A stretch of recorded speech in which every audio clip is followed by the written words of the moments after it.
Hello, welcome back to the channel. So a couple of days ago I took the 5T and the Hyper 7 out for a bash with some guys that I met on Facebook. RC Southwest Bashers, or RC Bashers Southwest group. Great bunch of guys, had a really good afternoon. I had a couple of problems with the Hyper. The switch that's connected to the ESC has got loose, and I tried to repair the contacts, squeeze them together a bit, but every time it went over a bump it was switching on and off basically. So what I'm going to do now is I'm just going to basically bypass the switch. I can't take it out or replace it because it's actually permanently connected to the ESC.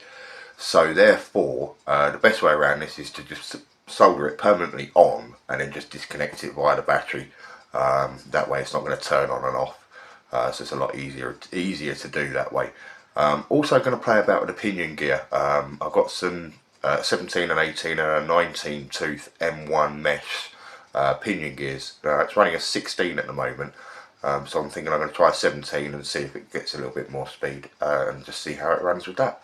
So I'm going to take you into this and we'll show you what's going on. So here's the Hyper 7, what's left of the body shell. I'll plastic solder that and put a bit of tape on it maybe. So this is the switch in question here, which you can see is actually directly connected to the ESC. And what's happening is the contact on it is a little bit loose. So we'll just connect the battery up and you'll see what I mean. So there's the battery connected. And if I switch, so there, and if I just wobble the switch, so that's come on. But if I just touch that switch a little bit, wobble it left and right, it's gone off now. On. So I think the easiest thing to do is just disconnect that switch and solder the joint permanently on. So that's what we're going to do now. Okay, so we've got the soldering iron heating up already. And now we're just going to... See, that's the problem. As soon as you touch that switch, it malfunctions.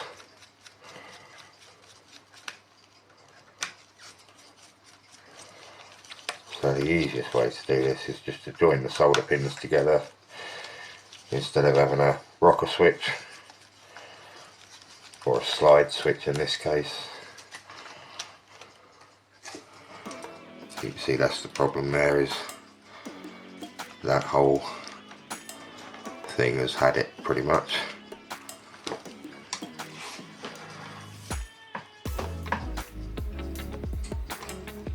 The easiest way to do it is just to join those two pins together and those two pins together, and then that will be permanently switched on.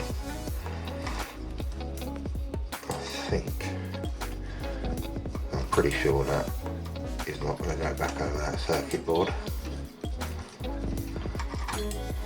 It's already popped off once. There. It's just loose. Horrible. So we'll solder those pins up.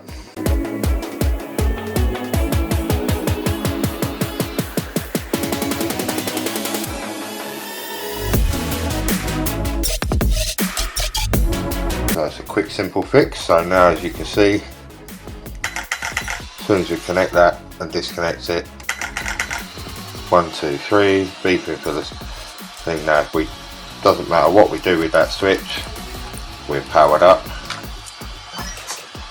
and then everything's working. And turn it off, we're just going to have to disconnect the battery, but at least it won't cut out while it's running. So next job is change the pinion, and as I said, we got a 16 tooth in there which has been chewed up a little bit.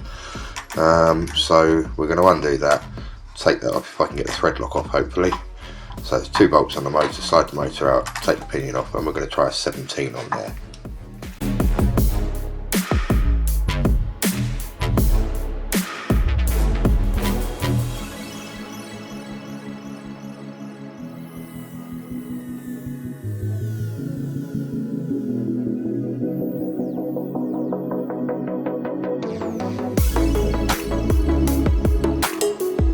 Okay, so that's the pinion done.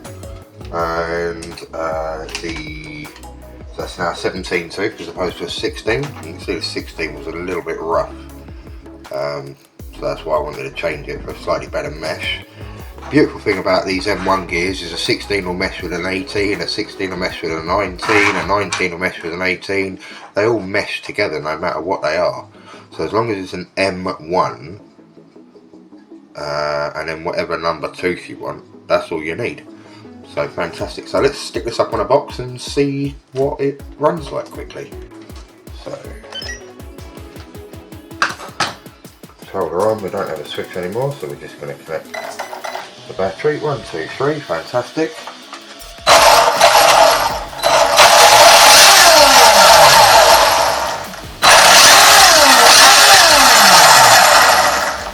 A little bit of ballooning action going on there on the wheels, so I'd say that's running quite nicely. Bearing in mind that LiPo's not been charged since the weekend, so should be quite a nice little ripper now.